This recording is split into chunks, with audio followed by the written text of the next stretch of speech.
நான் உங்க சாய்னிஷா. சென்னையில ஒருத்தர் வித்தியாசமான முறையில பிரச்சனைகளை சரி பண்ணிக்கிட்டு இருக்காரு. தன்னை தேடி வர பக்தர்களுக்கு இருக்கிற எல்லாவித ப்ராப்ளம்களையும் நோய்களையும் வினோத சைகை மூலமாவே குணப்படுத்திக்கிட்டு வராரு. போன் மூலமாவும் நோய்களை தீர்க்க முடியும்னு இவர் சொல்றாரு. டாக்டரே தன்னோட மகனுக்கு சக்கரை நோய குணமாக்கினத பாராட்டி இருக்காரு. பௌர்ணமியில மட்டும் பக்தர்களை சந்திக்கிற அந்த மனிதரை தேடிதான் நான் இப்போ போயிட்டு இருக்கேன். வினோத சைகை மூலம் நோய்களையும் பிரச்சனைகளையும் தீர்ப்பதாக சொல்லும் ஒரு அமானுஷ்ய மனிதர். தூய்மையா இருக்கக்கூடிய பட்சத்தில் இருக்கும்போது இறையாற்றலை நோக்கி நீங்கள் செல்ல வேணாம், உங்கள் நோக்கி இறையாற்றல். வீரமாமுனிவர் சொல்லிக் கொடுத்த ஒரு வினோத ட்ரீட்மெண்ட். சென்னை புழல் பகுதியை நோக்கி இப்ப நான் டிராவல் பண்ணிட்டு இருக்கேன். இங்க சென்ட்ரல் ஜெயில் இருக்கிற இடத்துக்கு எதிரில தான் நான் தேடி போற நபரோட வீடு இருக்கு. நான் இப்போ அந்த இடத்துக்கு வந்து சேர்ந்துட்டேன். ஆரம்பத்துல விபூதி சித்தர் அப்படின்னதும் நான் ஏதோ காவி உடை அணிஞ்சுக்கிட்டு ஜடாமுடியோட ஏதாவது மரத்தடியில இருப்பாருன்னு நினைச்சுக்கிட்டு தான் வந்தேன். ஆனா இவரு இந்த மாடர்ன் சிட்டிக்கு ஏத்த மாதிரி தன்னை அப்டேட் பண்ணிக்கிட்டு வேட்டியும் சட்டையுமா இருந்தாரு. இவர்தான் நான் தேடி வந்த நபர். இவரோட பேரு பாலசுப்ரமணியம். ஆனா எல்லாரும் இவரை விபூதி சித்தர்னு அழைக்கிறாங்க. இங்க மக்கள் வந்து காத்துக்கிட்டு இருக்கிறதால அவங்களுக்கான சிகிச்சையை கொடுத்த பிறகு பேசலாம்னு சொன்னாரு. நானும் ஆவலோட அடுத்து நடக்க போறத பாக்குற எண்ணத்தோட காத்துக்கிட்டு இருந்தேன். அவர் இருக்கிற இந்த இடத்தை கவனிச்சேன். அவர் வீட்டுக்கு பின்புறமா ஒரு சின்ன அறை இருந்தது. நான் உள்ள போய் பார்த்தேன். அங்க மதுர வீரன் சம்பந்தப்பட்ட பொருட்களும் உருவங்களும் வைக்கப்பட்டிருந்தது.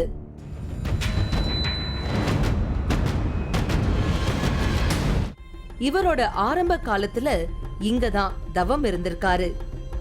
மதுரை வீரன் தான் தன்னை தவத்தை நோக்கி அழைச்சுக்கிட்டு போனதா இவர் சொல்றாரு. இதெல்லாம் பேசிக்கிட்டு இருக்கும் போதே அவர் வீட்டுக்கு வெளியே கூட்டம் வர ஆரம்பிச்சிடுச்சு. இந்த சமயத்துல ஒரு மேடை மாதிரியான இருக்கையில போய் அவரு உட்கார்ந்தாரு. வரிசையா மக்கள் உள்ள வந்தாங்க. அவங்க எல்லாரும் அவருக்கு முன்னாடி உட்கார ஆரம்பிச்சாங்க. நானும் நடக்க போறத ஆவலோட பாத்துக்கிட்டு இருந்தேன். எல்லாரும் வந்து உட்கார்ந்த பின்னாடி பாலசுப்ரமணியம் உடம்புல ஏதோ மாற்றம் உண்டானத போல தெரிஞ்சது.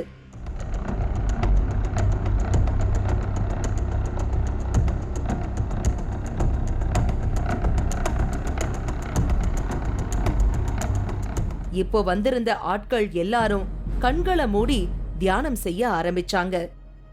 அந்த சமயத்துல அவர் உடம்புல வித்தியாசமான அசைவுகள் உண்டாக ஆரம்பிச்சது. கைகளை ஒரு மாதிரியா அசைச்சு என்னவோ செஞ்சுக்கிட்டு இருந்தாரு. எனக்கு ஒன்னும் புரியல. அவரு அதையே தொடர்ந்துகிட்டு கொஞ்ச நேரம் இருந்தாரு. நானும் அமைதியா நடக்கிறதையெல்லாம் பாத்துக்கிட்டு இருந்தேன். இந்த நேரம் இங்க என்னவோ ஒரு மாறுதல் நடக்கிற மாதிரி எனக்கு தோணினது. சில நிமிடங்கள் கழிச்சு இயல்பு நிலைக்கு திரும்பினாரு பாலசுப்ரமணியம். கண் மூடி தியானம் செஞ்சவங்க எல்லாருமே இப்போ அவரோட கட்டளைய கேட்டு கண்களை திறந்தாங்க. ஒரு முறை அவங்கள தன்னோட கண்களால பார்த்தாரு.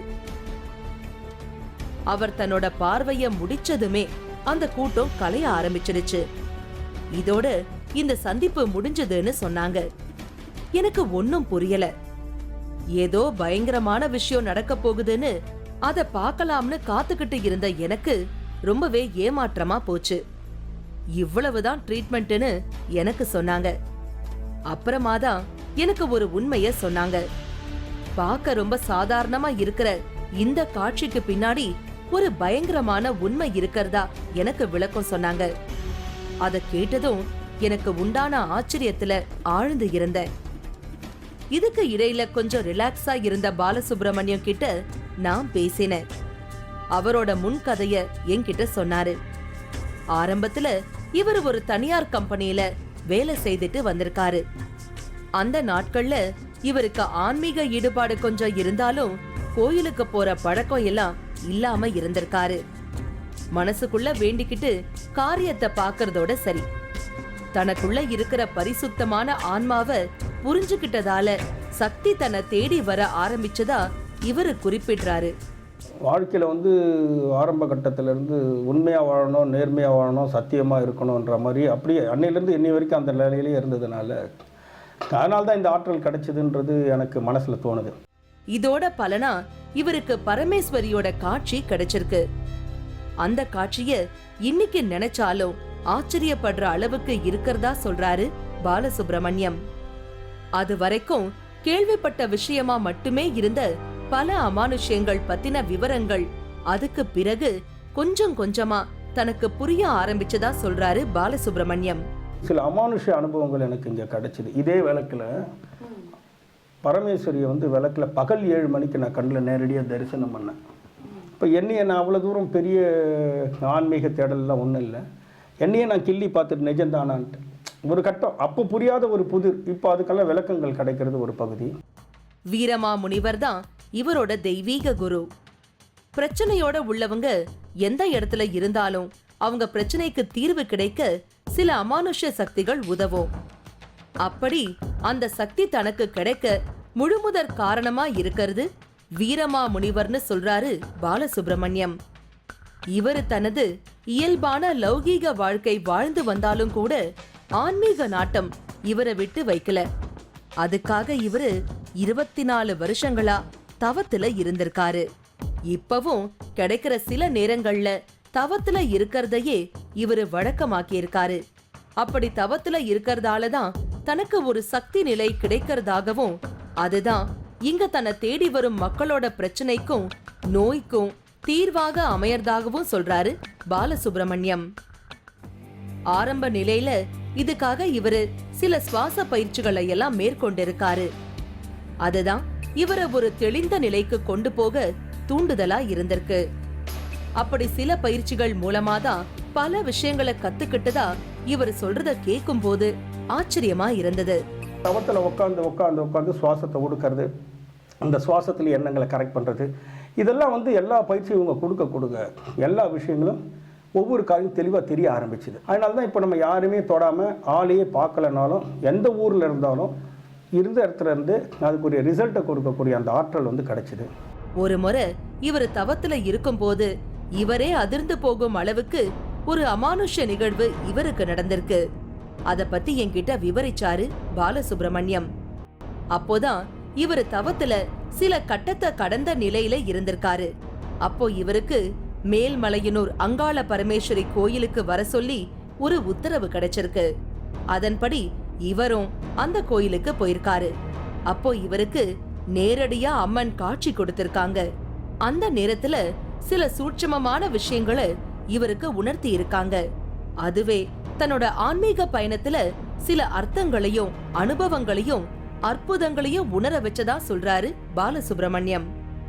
மேல்மலையனூரில் அங்காள பரமேஸ்வரி உட்காந்துருக்காங்க இல்லையா பீடத்தில், அந்த விக்கிரகம், அந்த இடத்துல அந்த அம்மா உட்காந்து எல்லாரையுமே பார்த்துட்டு இருக்கிற ஒரு காட்சியை கண்டு அப்போ தான் அந்த அம்மாங்கிறத வந்து என்னால் ரியலைஸ் பண்ண முடியும். சிரிச்சாங்க, என்ன பார்க்குறேன் அப்படி. நான் வந்து என்னையே கிள்ளிக்கிறேன் நிஜம்தானான்ட்டு. என்ன பார்க்குறேன் நான் எல்லார்கிட்டையும் சொன்ன நம்பலை. இப்போ இதுலேருந்து என்ன தெரியுன்னா, அகம் தூய்மையாக இருக்கக்கூடிய பட்சத்தில் இருக்கும்போது இறையாற்றலை நோக்கி நீங்கள் செல்ல வேணாம், உங்களை நோக்கி இறையாற்றல் வரும்.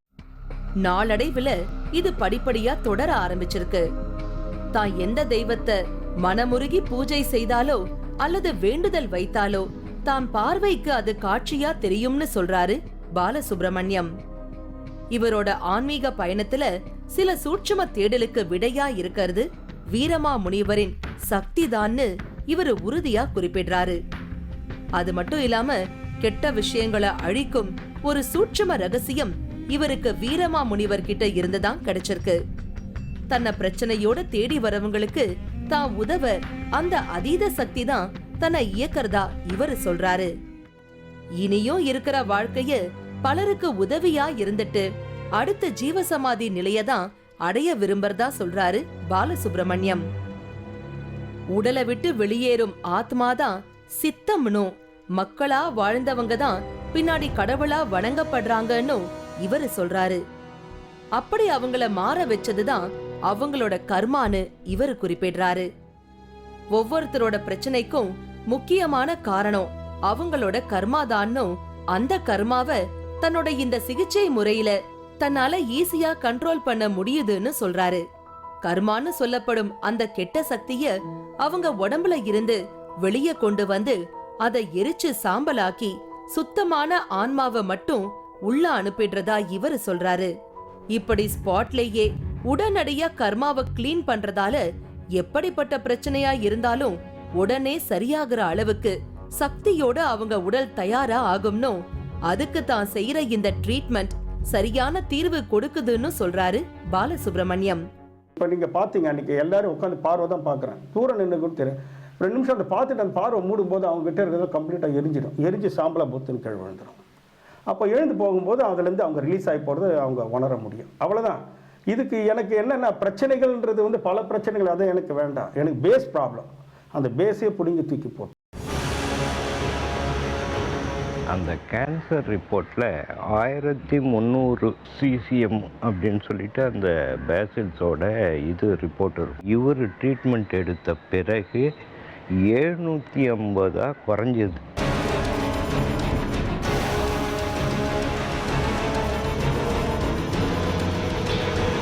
மூன்றாவது கண் இடைவேளைக்கு பின் தொடரும்.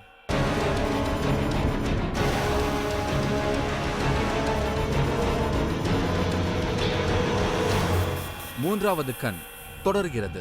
நான் இன்னைக்கு சென்னை புழல் பகுதியில இருக்கேன். இங்க பாலசுப்ரமணியம் அப்படிங்கிறவர எல்லாரும் விபூதி சித்தர்னு அழைக்கிறாங்க. இவரு தன்னோட பார்வையாலேயே எதிரில இருக்கிறவங்களோட நோய்களையும் பிரச்சனைகளையும் தீர்த்து வைக்கிறாரு. போன்லயே கூட பலருக்கு நோய்களை சரி பண்ணி இருக்காரு. அப்படி ஒரு அமானுஷ்யமான மனிதரை சந்திக்க தான் நான் இங்க வந்திருக்கேன். நோயாளிய பார்க்கும் போதே அவருக்குள்ள இருக்கிற தெய்வ சக்திகள் நோய் உள்ளவங்களுக்குள்ள போய் அந்த பிரச்சனை இருக்கிற பகுதிகளை சரி பண்ணுமா, ஆன்மாவை போய் சுத்தம் செய்யுமா.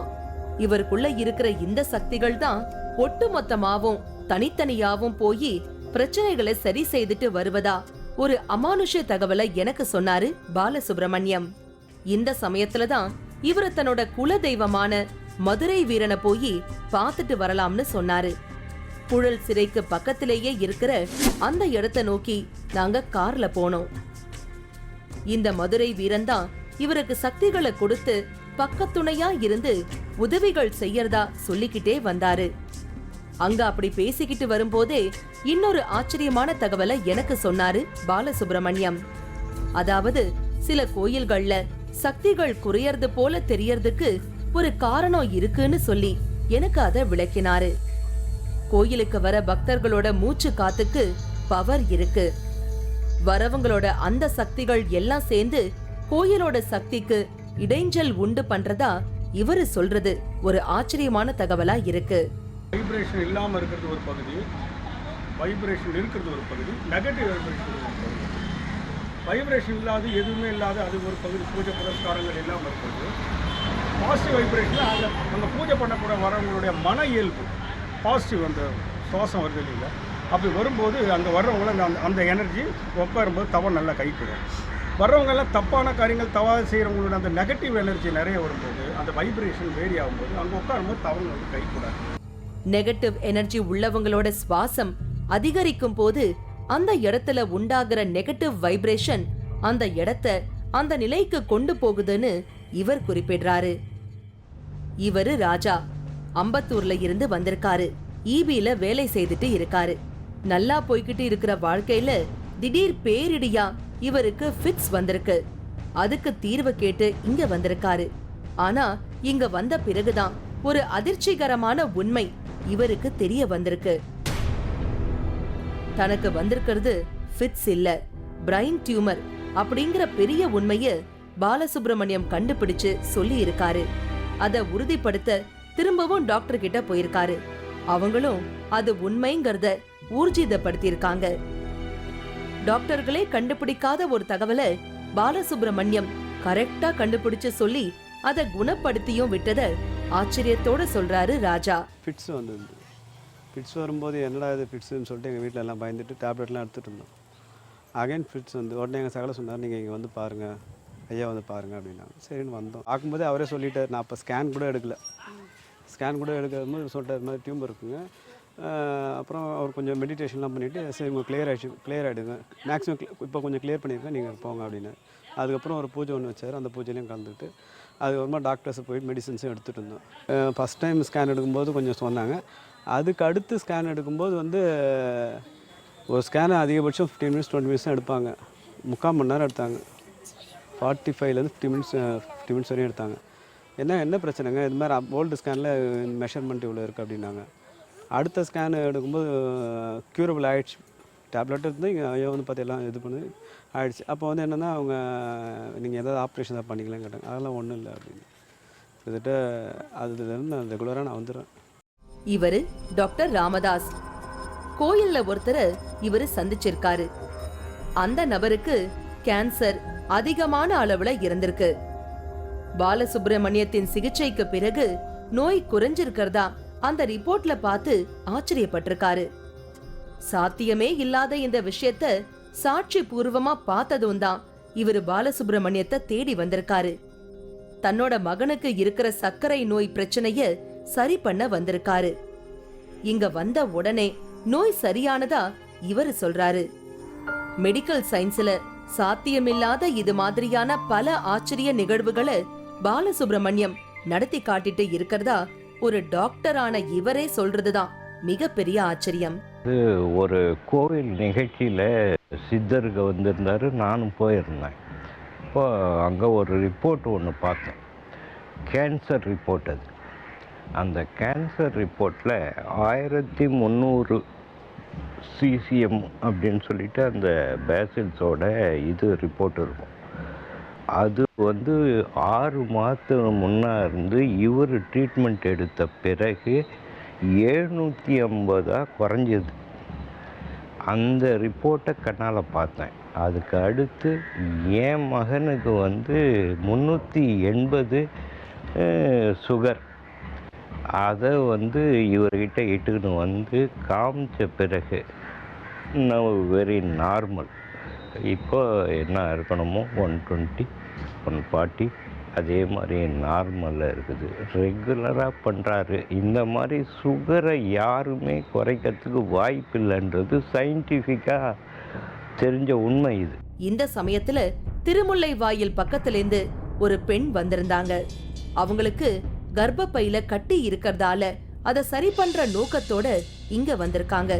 அவங்கள தனியே உட்கார வச்சு சிறப்பு சிகிச்சை கொடுத்தாரு பாலசுப்ரமணியம்.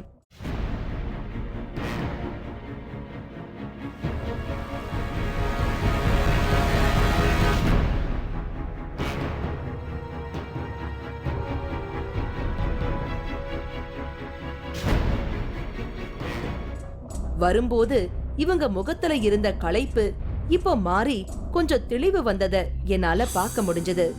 இங்க வரவங்கள பார்வையால பார்த்த பிறகு முகம் கழுவ சொல்றாங்க. அதுக்கு பிறகு உடனடியா ரிசல்ட் கிடைக்கும்னு எனக்கு தகவல் சொன்னாங்க. குறைந்தபட்சம் ஏதோ ஒரு மாற்றம் நமக்குள்ள உண்டாகும்னு எனக்கு சொன்னாங்க. இந்த விஷயங்கள் நடந்துகிட்டு இருக்கும் போதே ஒரு பெரியவர் உள்ள வந்தாரு. அவரை பார்த்ததுமே எனக்கே ஷாக்கிங்கா இருந்தது. இவரை உங்களுக்கு ஞாபகம் இருக்கும்னு நினைக்கிறேன். சந்தானம் வாராகி. இவரோட குடும்பத்துல 5வது தலைமுறையா இவர் இப்போ வாராகி உபாசகரா இருக்காரு. நல்ல சக்திகள் இருக்கிற இடங்களை தேடி போய் பார்த்துட்டு வர்றது இவருக்கு ரொம்ப பிடிச்சமான விஷயம். அதனால இந்த இடத்துல விபூதி சித்தர் இருக்கிறத தெரிஞ்சுக்கிட்டு இங்க வந்திருக்காரு. நான் என்ன பாமர மக்கள் அன்றாட வாழ்க்கைக்கு குடும்பத்தை நடத்துவதற்கு என்ன கஷ்டப்படுகிறார்கள் என்பது அவரை வந்து நீங்க பரிகாரம் செய்யணும், இந்த ஹோமங்கள் பண்ணணும், இவ்வளவு செலவாகும் சொல்லி அவரை ஏமாற்றி காசு அபகரித்து எந்த பலன்கள் இல்லாமல் அவர்கள் செய்வதை நான் வெறுக்கிறேன். நீங்க யார் குருவா நினைக்கிறீங்களோ அவங்க உருவத்தை அகக்கண்ணில் கொண்டு வாங்க. அப்புறம் உங்க குல தெய்வத்தை அகக்கண்ணில் கொண்டு வந்து மனசு உருகி வேண்டுங்க. உட்காரும் போது எனக்கு கால் பண்ணுங்க.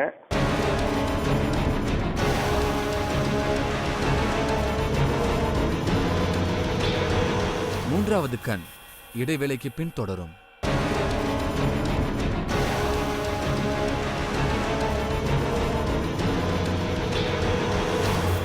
மூன்றாவது கண் தொடர்கிறது. இன்னைக்கு நான் சென்னை புழல் பகுதியில இருக்கும் பாலசுப்ரமணியத்தை சந்திக்க வந்திருக்கேன்.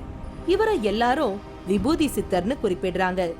இவரு பார்வையாலேயே எதிரில இருக்கிறவங்களோட நோய்களையும் பிரச்சனைகளையும் தீர்க்கும் ஒரு சக்தியோட இருக்காரு. போன் மூலமாவே கூட இவரால நோய்களை சரி பண்ண முடியும்னு எனக்கு சொல்லி இருக்காங்க. அதையெல்லாம் பார்க்கதான் நான் இங்க வந்திருக்கேன். சந்தானம் வாராகி வந்து போன கொஞ்ச நேரத்துல பாலசுப்ரமணியத்துக்கு ஒரு போன் வந்தது. எதிர்முனையில இங்க வந்துட்டு போன இளங்கோவும் அவருடைய மனைவியும் பேசினாங்க. இளங்கோவோட மனைவிக்கு கொஞ்ச நாளா தலையில ஏதோ ஒரு பயங்கரமான வலி இருக்கு. அத சரி பண்ண முடியுமான்னு கேட்டாங்க. அவங்க இங்க வராமலேயே தன்னால சரி பண்ண முடியும்னும் மறுபடியும் தான் மிஸ்டு கால் கொடுக்கற வரைக்கும் தான் சொல்றத ஃபாலோ பண்ணும்படியும் சொல்லிட்டு அவங்களுக்கு ஏதோ இன்ஸ்ட்ரக்ஷன் கொடுத்தாரு. நீங்க யார் குருவா நினைக்கிறீங்களோ அவங்க உருவத்தை அகக்கண்ணில் கொண்டு வாங்க. அப்புறம் உங்க குலதெய்வத்தை அகக்கண்ணில் கொண்டு வந்து மனசு உருகி வேண்டுங்க. உட்காரும் போது எனக்கு கால் பண்ணுங்க. அதுக்கப்புறம் நீங்க எழுந்துக்கும் போது நான் ஒரு மிஸ்டு கால் கொடுக்குறேன். அதுக்கப்புறம் முகத்தை அலம்பிட்டு தண்ணி சாப்பிட்டுட்டு வந்து உட்காருங்க. உட்காந்துட்டு எப்படி இருக்குன்னு சொல்லுங்க. அடுத்து போனை நிறுத்திட்டு அங்கேயே தவத்துல உட்கார்ந்தாரு. நான் இந்த காட்சிகளை ஆச்சரியத்தோட பாத்துக்கிட்டே இருந்தேன்.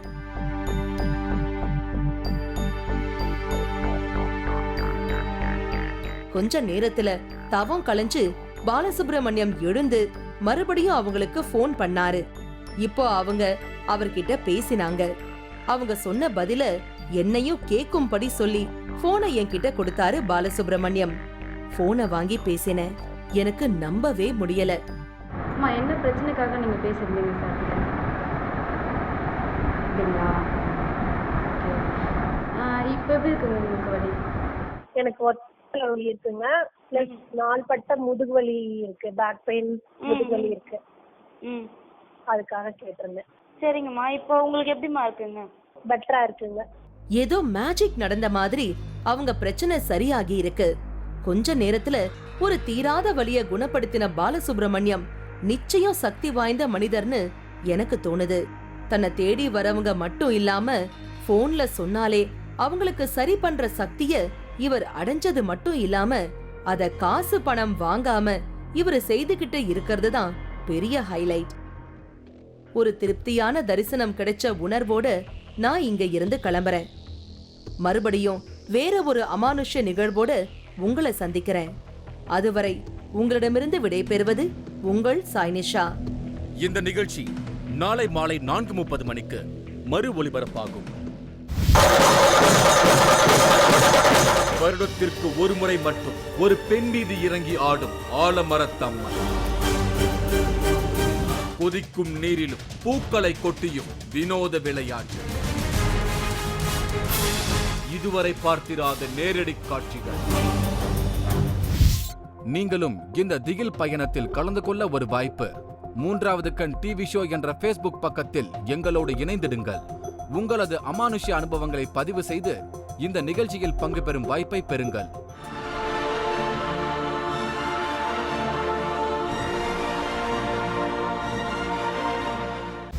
நான் பைத்தியக்காரனா? ஏங்க, நீ காவடி எடுத்துன்னு போனியோ, சிவனை கும்பிட்டியோ, நீ அல்லாவை கும்பிட்டியோ, நீ கிருஷ்ணனை கும்பிட்டியோ எனக்கு தேவையில்லைங்க. இதை மிஞ்சின பொம்மை எதுவுமே கிடையாதுங்க.